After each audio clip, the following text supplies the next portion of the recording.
In our previous video, we looked at the elements of fleet cost, and that actually stems from the fleet formula, which is number of vehicles times kilometers traveled times cost per kilometers plus an overhead to manage your fleet.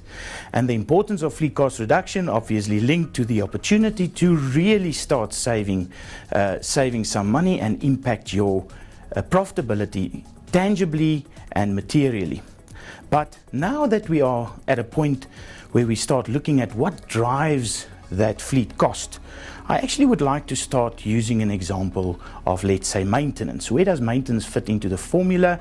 It says that, yes, I've got number of vehicles in my fleet, it costs me money, I've got kilometers traveled, but then I've got cost per kilometer, and those elements of cost we talked about is fuel, it's maintenance, it's tires, it's fines, licensing, breakdowns, finance, all sorts of costs in the fleet environment, even driver salaries.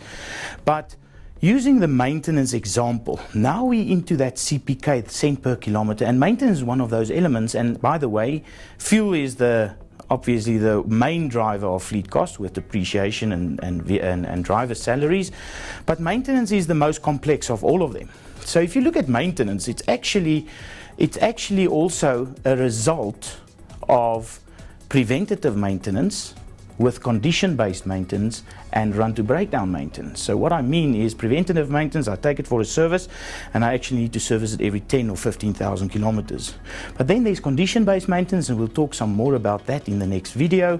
And then there's run-to-breakdown maintenance, which is more to do with something breaks, I need to fix it. So there's a probability element in maintenance, there's a condition-based wear and tear element, and then there's these preventative service elements. So let's just look at the service element within maintenance, within the CPK of the fleet formula. And that is literally understanding what are the elements within preventative maintenance that I can actually look at, compare, and understand how can I improve it. If you look at a normal service, there's normally a loop service, and then sometimes there's a more complex service, but there are parts in there which are referring to labor cost. There's parts referring to that as a parts cost, and then your different suppliers, supplier X, Y, and Z, and then also the interval at which that service is occurring is also going to produce a fleet bill at the end of the day.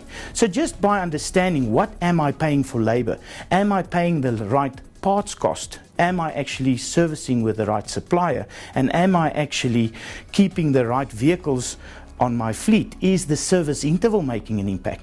That starts giving us an idea just on the maintenance portion, which is one of 8 main cost elements within the CPK portion of the fleet formula.